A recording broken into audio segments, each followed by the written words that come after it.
And then my third step one was making recovery the most important thing in my life. And that was the time that I had to put myself before my son. And that was hard. Very hard. But I think those elements, you know, of just admitting there's a problem, and then recognising the problem, i.e. there's no cure for this, and living and accepting that, and then emotionally sacrificing something in order to show your loyalty to self, your absolute and utter obedience to your recovery. I think those three elements make a very good sort of step one. I think with those three elements, you're not, you might throw yourself off a bridge, but you won't drink first, sort of thing, you know. If you've got those three elements. But actually, if you've got the third element, if you've made your life and your recovery more important than the most important thing in your life, then you're not going to go off the rails. You're going to, you know, you're going to be alright, whatever. Really. Well, say alright, whatever. You're going to get through everything. You're not going to drink and use and commit suicide and stuff like that. You're going to deal with it all. Because if your recovery is the most important thing in your life, then everything that life throws you is there for your recovery to deal with.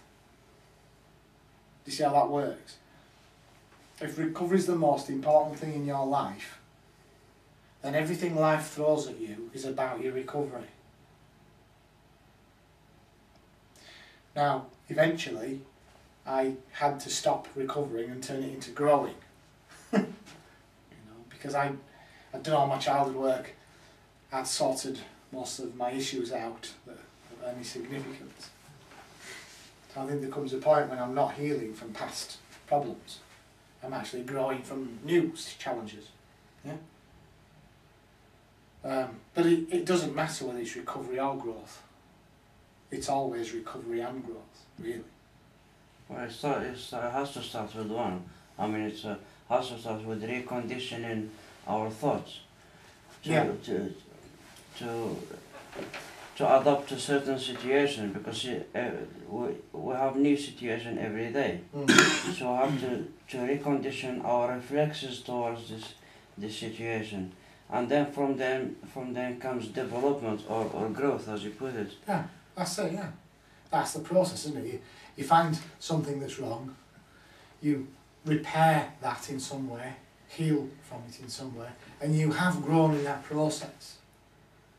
But then I think once you've grown from that, once you've healed from that, once you've been, you know, recovered from that, then you will attract bigger challenges and grow from those challenges. Well, yeah, and so I find it really very important that growth or development is very essential, because usually what we learn here is for a certain time, for a certain situation, and everything changes on daily basis. So we have to develop an attitude to develop with situation. Otherwise, we'll be applying yesterday's tools for today, which really wouldn't help much. That's it. Yeah. Well, like you say, it's the decision, the attitude that's going to win over every time. The attitude is, I am a growing person, or a recovering person, or both. You know. Now, the problem with people who just want to recover and get to this fantasy place where, well, I've dealt with what I need to deal with, and then everything will be okay. That never happens. You might hear a lot of people in meetings saying it happens, But that's because they're in an illusion this day. It never happens that way, you never get there. You can sort of say, well, I've recovered from this, this and this. But if all you want to do is recover, it means you have a resistance to growing. So if you've got a resistance to new challenges, yeah, it's not going to work out very well, is it? The deal is not recover and then you'll be okay. The deal is recover from all the stuff you haven't dealt with so far, and then we'll give you some bigger shit to deal with. That's the deal. And that's, I think that's, once you reach that point where you realise this is the deal, you then have a serious decision to make about whether you want to go through this sober or at all. Because that's life, like it or not, isn't it? You know, we're all striving for that goal. But the problem is, has anybody ever strived for a goal and reached it? Because what you'll find is, as you strive for a goal and you reach the goal, it's like, okay, what's next? Find another one. Well, this is the thing.